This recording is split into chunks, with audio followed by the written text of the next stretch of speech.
So hello guys, we are going to start this workshop in a few minutes, just in case someone couldn't make it in time.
So, okay, we should probably start this. And since we are going to record this, even if you couldn't make it in time, you still should be able to watch the recording. And before we start this Ausdroid technical introductory workshop, the first thing is I want to introduce the presenter. The first presenter is myself. My name is Guangfu, and I'm president of this club, and I'm also the RMUA team captain. And the second presenter is Mingliang Liu. So, Mingliang, do you want to introduce yourself?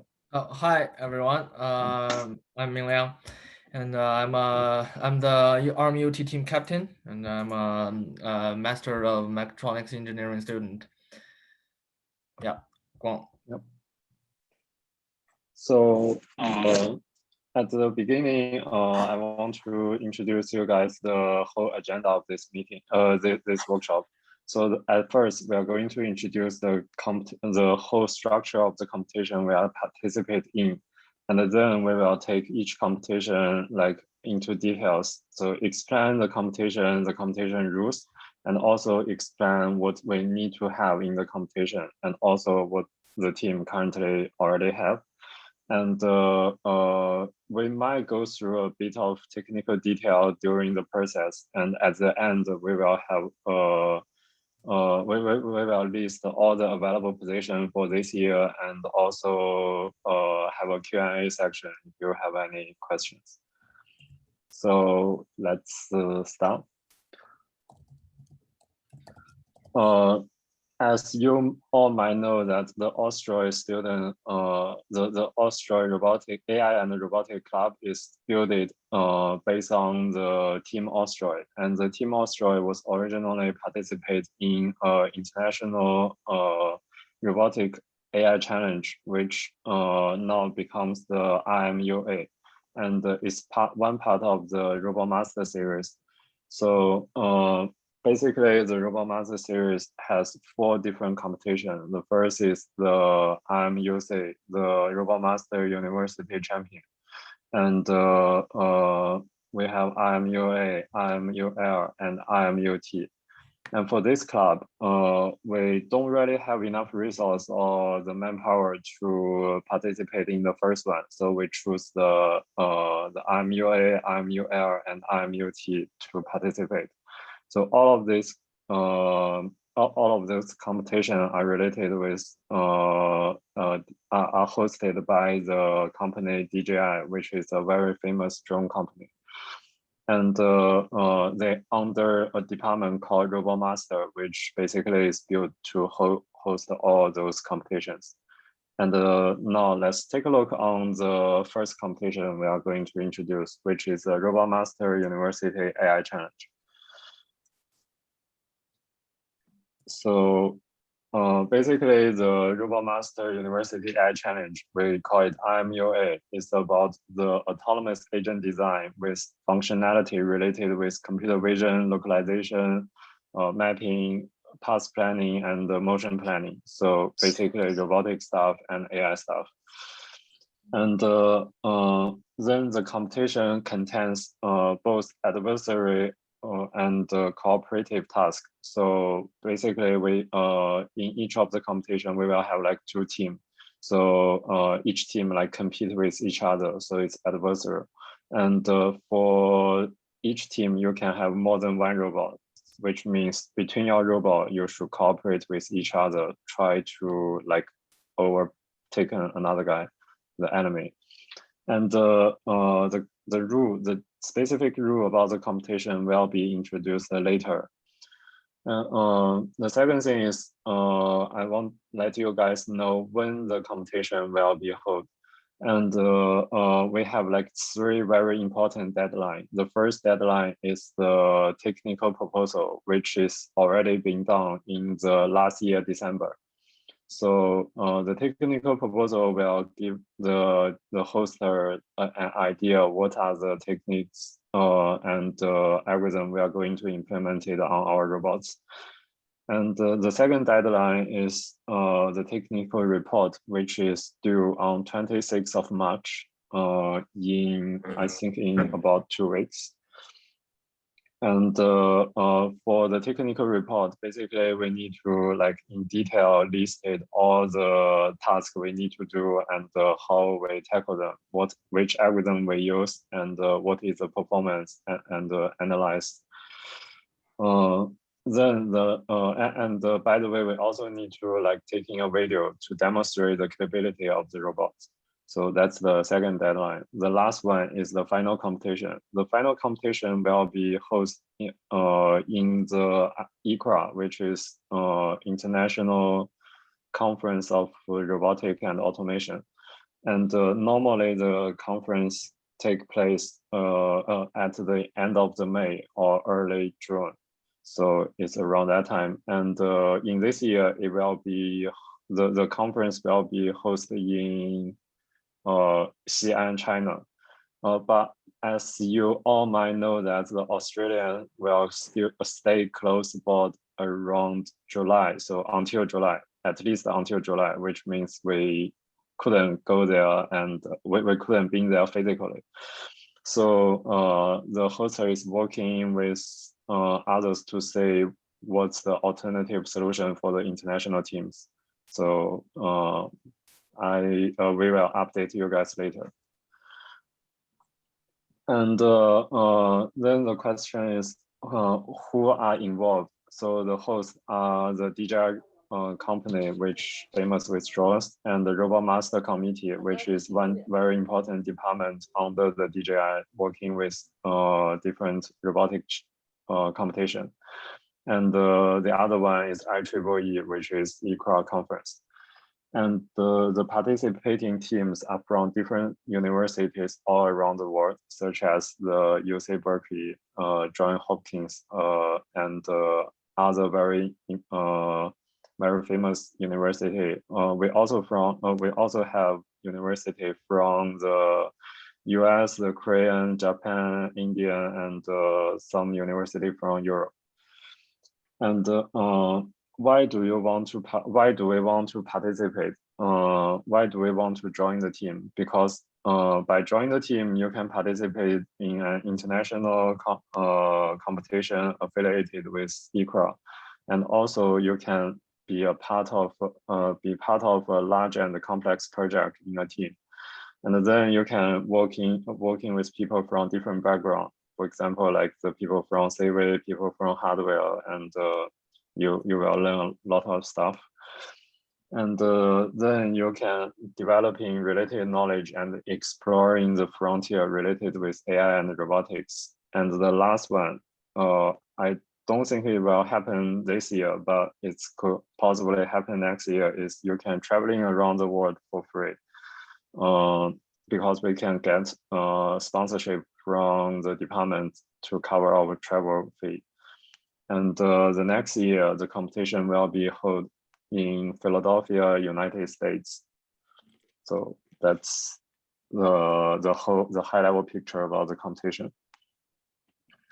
And now let's take a look on the computation rules. What you can see is a computation field is a picture of the computation field take from the top of the computation field. And as you can see, there are two different colors. On the left side is the blue color, on the right side is the red color. And for each of the team, it will be one team representing blue, one team representing red.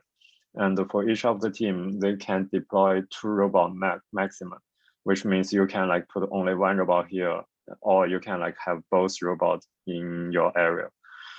And the whole computation, one match will be 3 minutes long. And for each of the robot, you will have 2,000 hit points. And in the computation, the robots will shoot physical bullets at each other. And we have a specific armor board, which each robot has 4 armor board. And by detecting the hits, it will reduce your hit points. And all the robots inside the computation field will be controlled by the mini PC, which is a computing device, and we write our code on it. And the last one, which is pretty obvious, is whoever gets the highest point during the match win that match. So basically, that's how the rule works. And there are some other specific rules inside the competition. For example, like the yellow square over here, there are 6 yellow square. The yellow square will be by entering the yellow square, you will be able to gain some abilities. For example, like attacking or healing or something like those. And by entering the wrong yellow square, you might get some debuff, like you cannot move or you cannot shoot.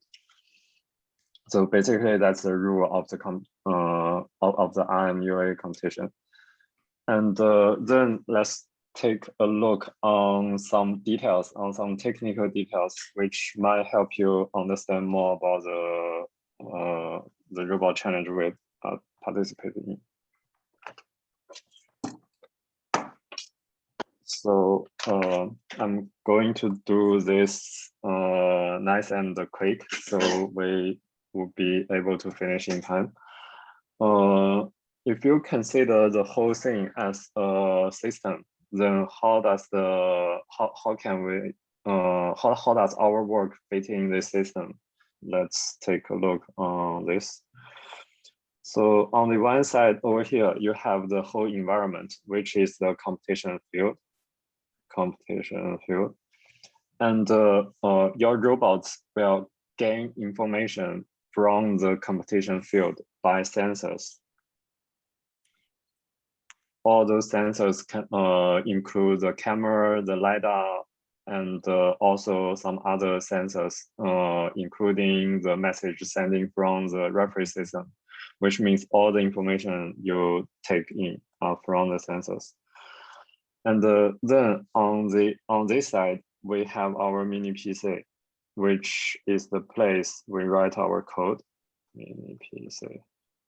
So the sensors send the information into the mini PC, and by applying our code, the mini PC will send some commands to something called embedded system. And then the embedded system will decode our command and transfer it into the electrical signal and our currents, and send to the motors. And the motors will control our robot, make our robot move. And the final movements will have like reflex on the competition. So that's kind of like a whole picture of the this robot competition. And how does the RMUA team fit in is the most of the code we write is inside here, inside this mini PC. Basically, we're gathering the information and sending commands out. And beside the mini PC, we also have some work related with the embedded system or the whole robot design, which is this part. So this, that's not a good color.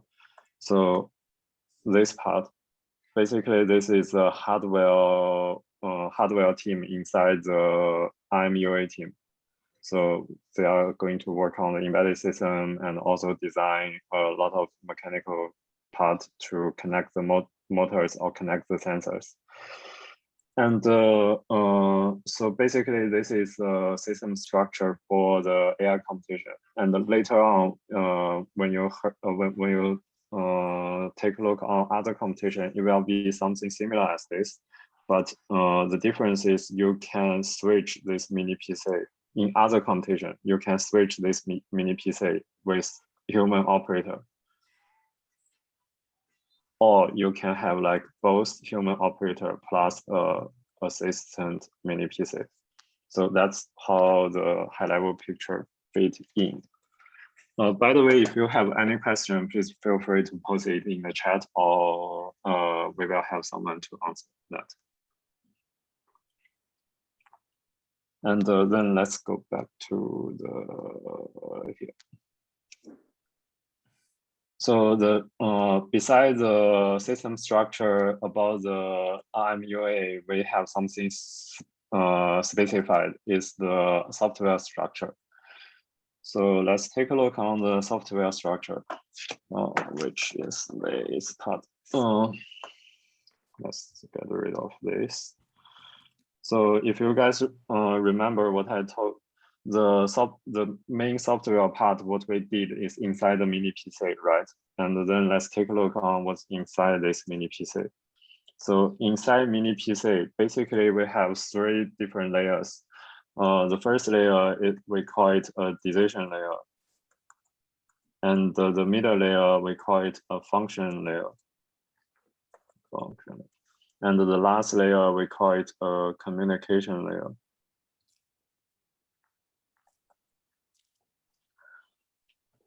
So for the communication layer, basically it's the interaction between the embedded system and the communication layer.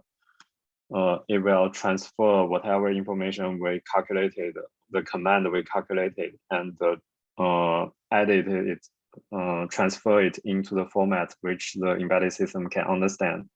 That's the purpose of the communication layer. And in the middle, we have the functional layer. The functional layer will have like many different nodes, and some of the node combine some of the node. We have different functions. For example, like navigation, or like armor detection. So those modules belong to the function layer. And on the top layer, it will be the decision layer. Basically, the decision layer will gain all the information, will select all those data, and by filtering this data, it will get enough information to make decisions. And those decisions can either be calling the functional layer or calling the communication layer. So basically, that's the whole software structure of the robot. And a question on this. There's a question, just curious, what's the data format when the sensor sending data to mini PC? Jason, I don't think so. Like different data, different sensor will have different format of data.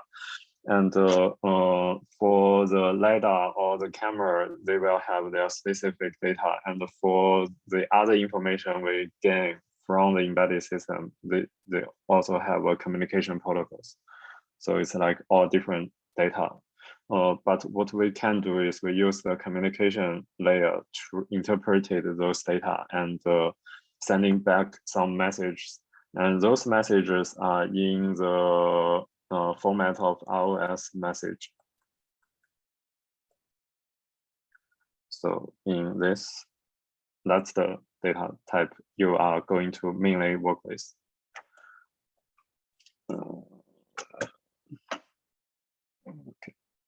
Then let's go back to the slides. So now let's take a look on the specific question. What are our mini PC, the code on the mini PC needed to do to participate or to be competitive in these competitions? There are mainly 4 directions. The first one is called computer vision. Basically, we have several different tasks to do. The first one will be detect the opponent robot's armor position. And some of you might haven't seen the robot before. I think I got a picture of the robot somewhere over here. So as you can see, in front of the robot, this square is the armor board. So our computer vision algorithm should be able to find the armor board in time. And the second one is we need to detect opponent's robot's armor board's orientation. So what does the orientation means? Based on the latest rules, a hit on different armor will have different hit points. So for example, like hit in the front will give you a low hit point, but hit other robots on the back will give you high hit point. That's the reason why we need to tell which position, which armor board you are hitting. So if we are hitting the front one, we might want to like go around to hit the enemy in the back. And the other one is the detect April tag to use it to adjust the position. So the April tag is something similar as a QR code. And what you need to do is you need to identify the April tag and get its ID. Besides that, you need to use the what you see from the camera, for example, like the size and the position of the April tag, compare it with its physical size and the position in the real world to get a relative position between yourself and the April tag. And then you can use it to delicately move yourself into specific position. That's the April tag task. And the last one will be if you check the computation field, you will see something on each corner. So basically, each team will have like 2 outpost camera on the offset corner. For example, our team will have one over here on the top left, and have another one on the bottom right. And by using those 2 cameras, you should be able to see all the robot position inside the competition field because the wall is relatively short. It's around 40 centimeters, and the outpost camera is around 2 meters up. So you should be able to see every robot. And by combining the result from both cameras, you should be able to use those to identify the position of the roughly position of the robot inside the competition field. So that's the last task in the computer vision team. And the next part is about the navigation. So for the navigation, basically, what you need to do is you need to use the data, use the information you get from one sensor, which we call it a LiDAR, a single line LiDAR. And you should be able to use the return data to find out what's the exact position you are currently inside the map. And the second one is you should be able to compute a best path based on the given map.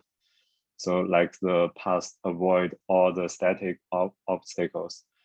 And then the last one is you should be able to transfer the result path which from the previous step into dynamic motions. So your robot should be able to avoid both static obstacles and moving obstacles by applying the local planning algorithm. And the other two direction is the first one is related with simulation, because as you might know, under the COVID-19 restrictions, we cannot work we cannot work on campus for a very long time. And also it's pretty hard to find a big space because the size of the computation field is around 8 meters times 4.5 meters. It's hard to find a suitable place in the unit to do the testing, so that we write a simulation environment to replace the actual environment. So basically, what does the simulation environment do is let's take a look on this one. So everything inside the black box should be represented by the should be replaced by the simulation environment, so that our whatever code we have write inside our mini PC should be able to interact with the real environment in the same way as it's interact with the simulation environment. So that's the idea. All of those can be done in a simulator. And so the last one, which is a very interesting one, is the autonomous agent design. So basically, we need to, in the decision layer, we need to tell like when the agent should, when the agent should move to which position, and when the agent should shoot, or when the agent should like both agents should move into the same area. For example, like this.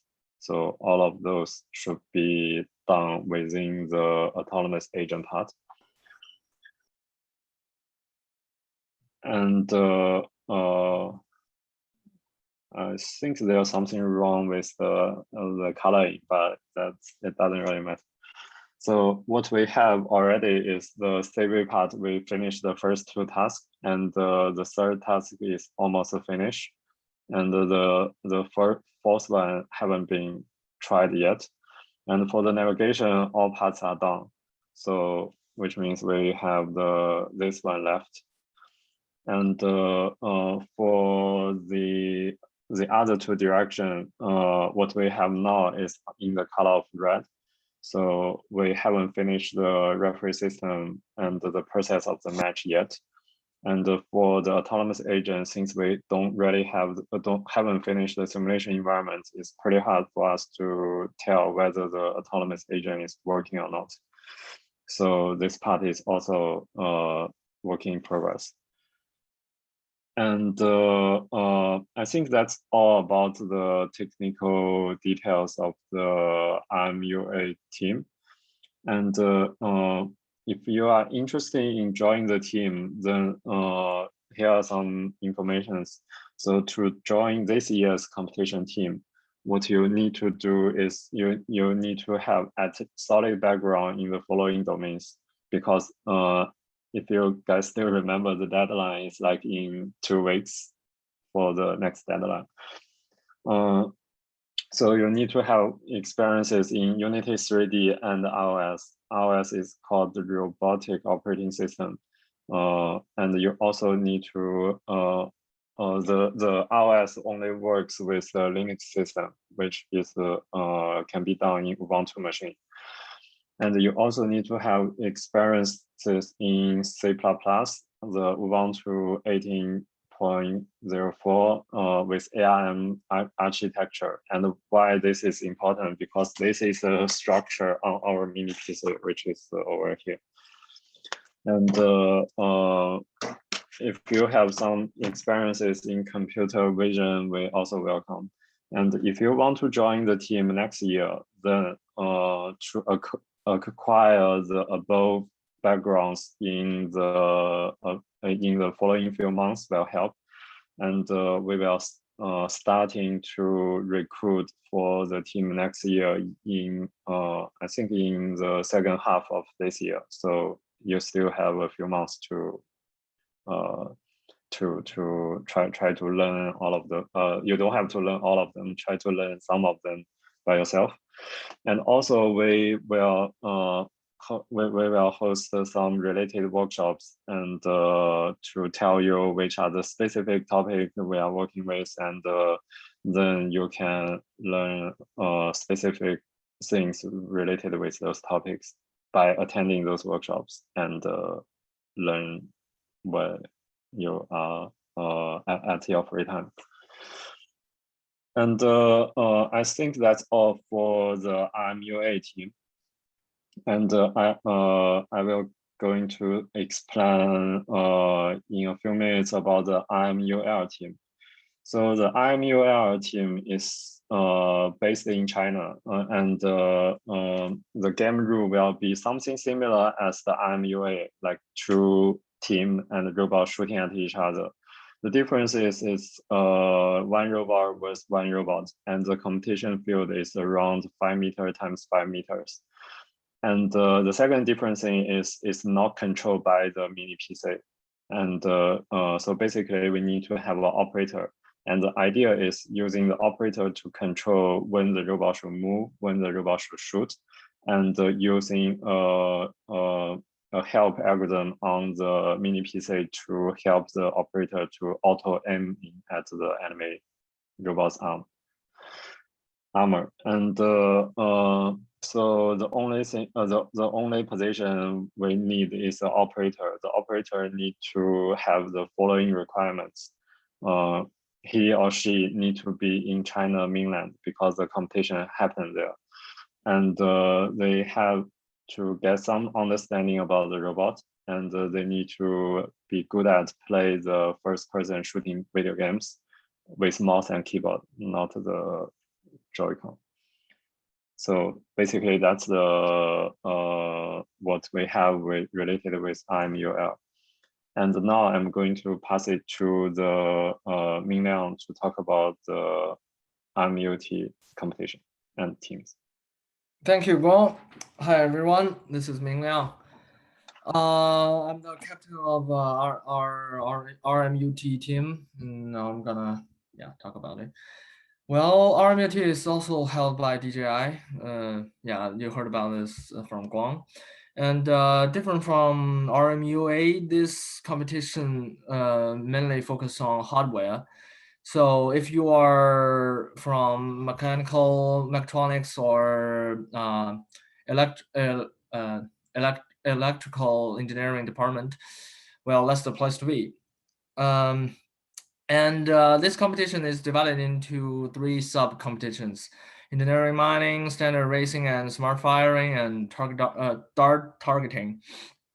Well, the last one, dart targeting, we're not participating in this year because it involves design aircraft, and we don't have much experience on it. And the deadlines for this season, the final robot assessment is May 31st, and the final tournament is August 16th. Well, the final assessment means you have a fully functioning robot, and you have to shoot a video to and send it to the competition committee to show them, well, you have the capability of finishing the competition. And between the time of the final assessment and the tournament, you can still make some modification to your robot. Well, next page, please, Guang. Yeah, this is the track on top. Oh wait, cannot. Wait, I cannot move my mouse on the screen, right? Hi, Guang. Then. Maybe I can try. No. Well, can you see a little pencil on the screen? No. No, but I can help you to move the mouse. You just explain. Well, Oh, okay. Then I can annotate, yeah, like this. The thing pointed by the little green arrow is the competition track of this engineering mining competition. In this competition, the robot will pick up an object called mineral cube, which is this thing. This is the 2D drawing of the mineral cube. The robot will pick up the mineral cube from position 1 in this thing. It's called Resource Island. And the robot will transport the mineral cubes to position 4 here. It's called Exchange Station. Yeah, and the faster you finish the whole procedure, the higher your rank would be. And here is it's the drawing. It's the layout of the what's it called? Exchange station. Yeah, and the robot should place the little mineral cube on this small area here, small blue area, and the machine the station will scan the code under this mineral cube. And after scanning, the robot will push the mineral cube into this big box, this one, in the station. And yeah, that's the rule of engineering mining. Next, please. Guang, next, please. Thank you. The standard racing and smart firing shares the same competition track as the engineering mining competition. Different is the robot will go through a different route.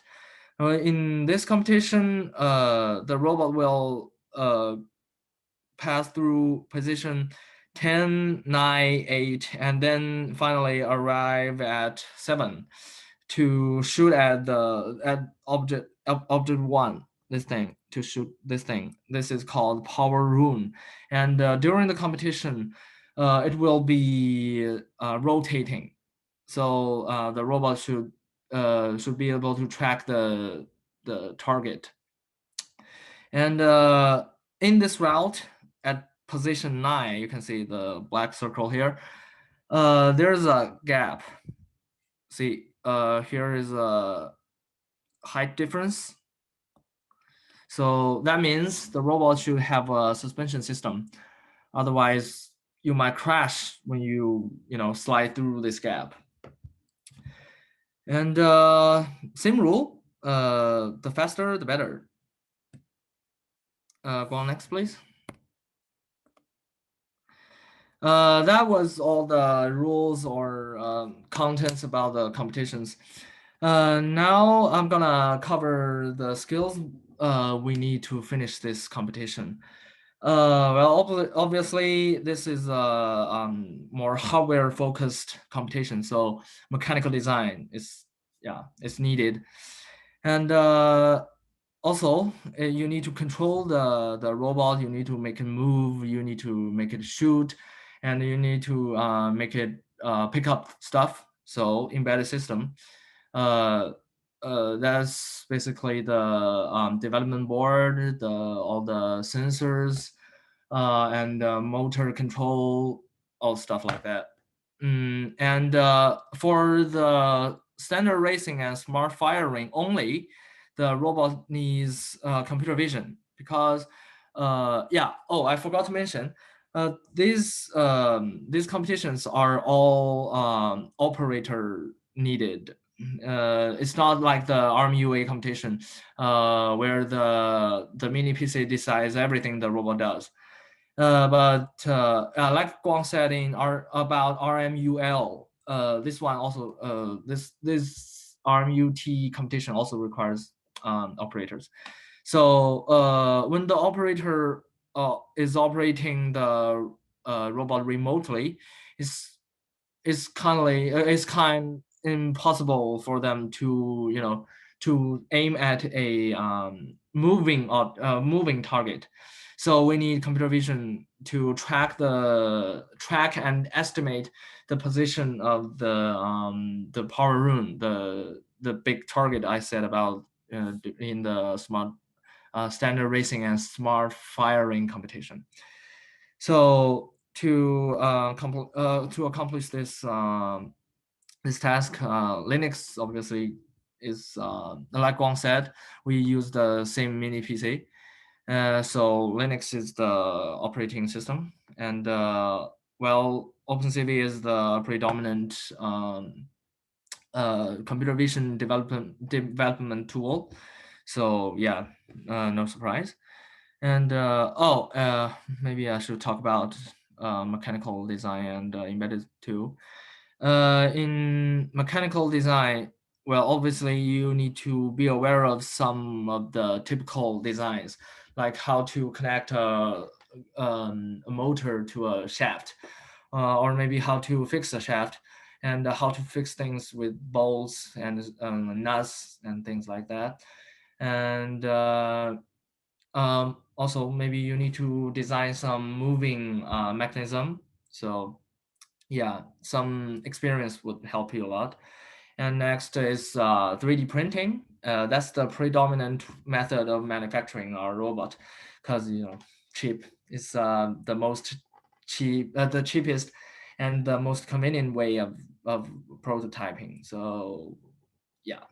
Well, also other manufacturing method is also you also should have the knowledge about other manufacturing methods, because it's very common, like drilling holes, like maybe lathing and milling, that kind of stuff, because sometimes old is good. Well, last but not least, SolidWorks, that's our software tool. It will definitely help if you can use other 3D softwares like CATIA or ProE or whatever. But as the university engineering workshop use the SolidWorks software, so it's more convenient. We keep it this way. And for embedded system, obviously it's C is the most popular language developing embedded system. It's the fastest. And FreeRTOS is a real-time operating system. We use this operating system on STM32. It is our computing device. Well, yeah, that's the skills needed. Next page, please, Guang.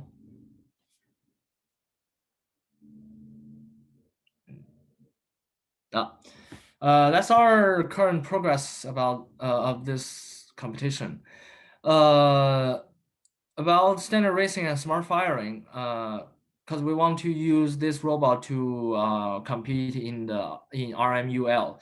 So, and thanks to our very experienced member Webb, she finished everything very early. So yeah, brilliant. And that's why we only have a position available of a operator in this competition, in this sub competition. But in engineering mining, well, mechanical stuff, the design is already and has already ended. We are waiting for manufacturers to ship us the parts we ordered. And in this sub-complication engineering mining, computer vision is not needed. Just pick up a object. The camera on the operator could use the camera on the robot to position the objects. So this is not our priority. Yeah, well, and the thing the thing we still need some work done is embedded. We're still coding our development board, and this embedded system design is the only place we still have available position. Well, if any of you is interested in take part in this competition in this season 2021, you have to have some experience, well, maybe solid experience in FreeRTOS and STM32, because like I said, the final assessment is in May, so the time is pretty close. We don't have time for you to start learning. Well, you can learn, but yeah. So yeah, but well, if you wanna take part in the competition next year, people interested in all the fields I talked about in mechanical, computer vision, and embedded system design are welcomed. All you should do is maybe be active in our workshops and learn everything by yourself, because we cannot force the knowledge into you. And of course, you are welcome to ask us everything, not everything, anything. Yeah, that's it for RMUT team. Well, do you guys have any questions about RMUT, RMUL, or RMUA? Let's start. Thank you.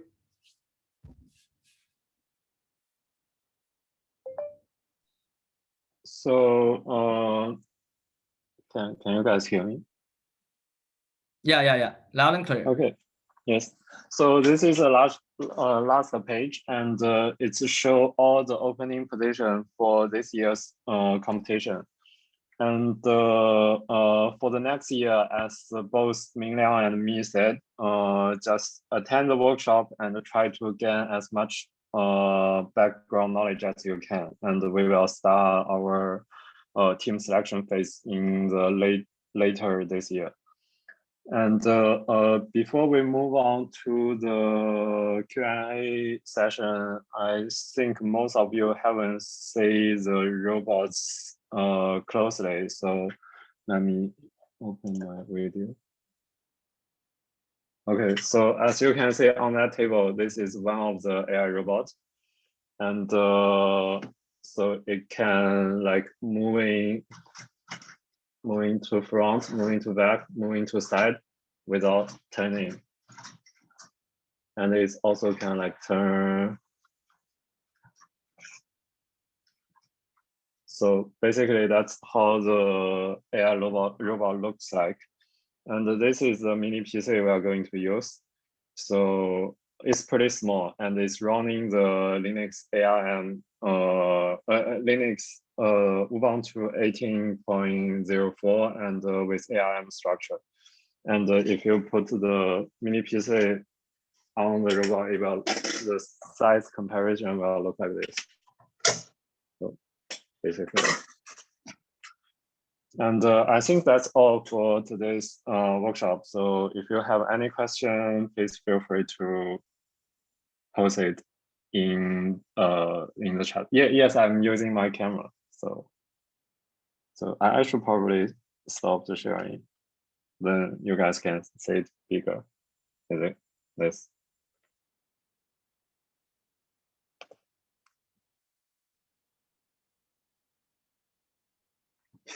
So for comparison, I'm standing next to it.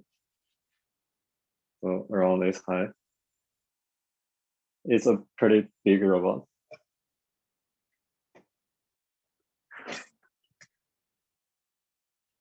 Okay.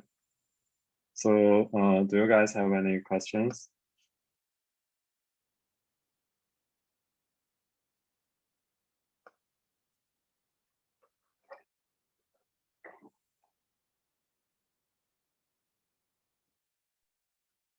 Anything? Well, you can unmute yourself. What is the version of Ubuntu? It's 18.04. If you are talking about the Ubuntu system on the mini PC in this, it's still 18.04, but it's with ARM structure. So it's architecture. So basically it's slightly different from the normal Ubuntu 18.04. Yes, the mini PC is NVIDIA Xavier series. Can you see this?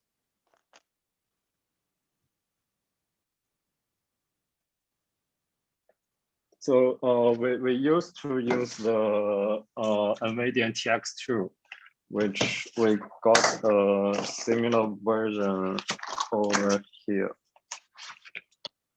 So this is our old mini PC. It's inside is NVIDIA TX2, and but we upgraded with this.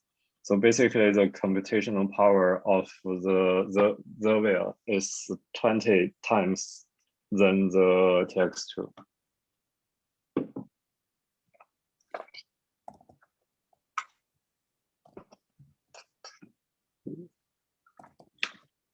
So, any questions? If you don't have any questions and you are interested in participate to join the team this year, then please send us an email and to clearly state which team you want to join. And we possibly going to arrange some interviews or maybe like have some small tasks for the selecting members for this year's competition. I'm a Master of Data Science student. Who would the computer vision role suit me? If so, how do I train myself to apply next year? So I think you just have to like to take a look on the common computer vision algorithm or the tutorials. So there are many different models you can use. For example, like the SSD or the YOLO or a lot. So you can like join those tutorials and following those tutorials to see whether you can like generate your own model and etc. etc. So just gain as much information as you can. What do you expect for the level of hours? So the level of hours is you should be able to like using the ROS, at least understanding how the node works, how the message gets passed between each nodes, how the ROS service works, how the ROS action library works, and also how the namespace system, how the how each node gets built. So it's kind of very complex, but a lot of stuff.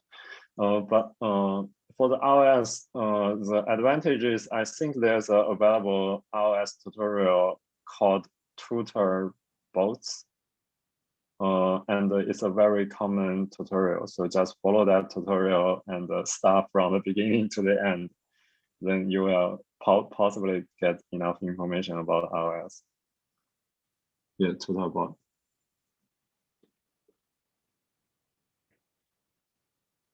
So any other questions?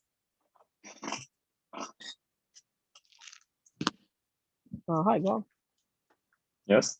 So just wondering, for the computer vision, it is expected to use C++, right, rather than Python, because I had experience in Python, but I never really used C++. That's why I just wanted to check. Yes, because all the code writing in the ROS are based on the C++. I see. Inside here is C++.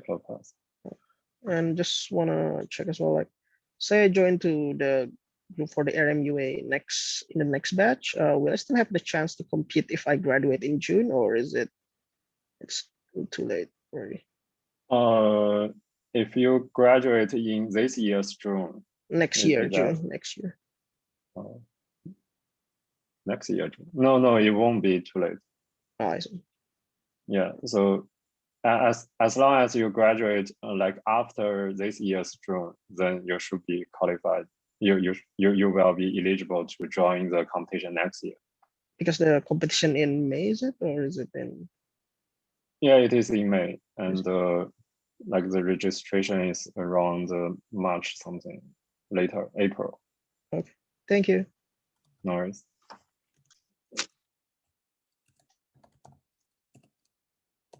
So any other questions?